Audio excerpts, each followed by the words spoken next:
अस्सलाम वालेकुम नाजरीन। ड्रामा सीरियल एक सितम और की कहानी में अब आया ना ट्विस्ट। बहुत कर ली सुफियान ने अपनी मान मानी और इसी वजह से तो आज वो जेल की सलाखों के पीछे है। वालिद जब उसकी जमानत के लिए जेल में आए तो उसकी हालत देखकर परेशान हो गए और वो है कि अपने वालिद से खफा है। अब सुफियान घर वापस गया तो उसकी माँ तो उसे चूमते नहीं थक रही। तो कुछ ही लम्हे के बाद रफाकत मियाँ कहते हैं इससे कहो कि अपना सामान पैक करे, कुछ ही देर के बाद हमें एयरपोर्ट के लिए निकलना है। ये सुनकर तो माँ बहन का जैसे कलेजा ही मुंह को आ गया। वो तो सारा गुस्सा उष्णा पे ही निकालने लगी। मैंने तो कभी सोचा ही नहीं था कि उष्णा के चक्कर में मेरा बेटा मुल्क से बाहर चला जाएगा। बहन को अलग से गुस्सा आता है कि उसे मुल्क से ऐसे बाहर भेजें जैसे वो कोई चोर हो।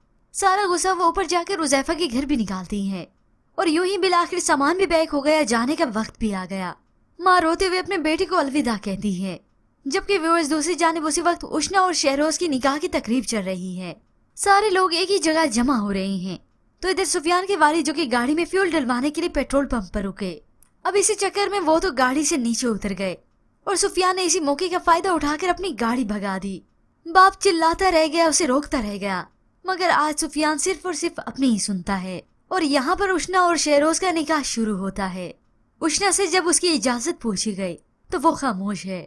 होप सो उष्णा खुशी खुशी इस निकाह को कबूल कर ही लेगी, मगर ये सब इतनी आसानी से भी नहीं होगा। एन इसी वक्त पे सुफियान की एंट्री भी तो होनी है और हो सकता है एन वो उसी वक्त आए जब उष्णा अपने मुंह से निकाह को कबूल कर रही हो और तभी सुफियान के लिए अब सब कुछ खत्म हो जाए।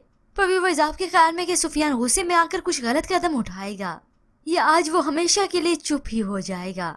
इसके मुतालिक हमें अपनी कीमती राय का इजहार जरूर कीजिएगा। मजीद ड्रामास प्रोमो के लिए आप देखते रहिए उर्दू टीवी।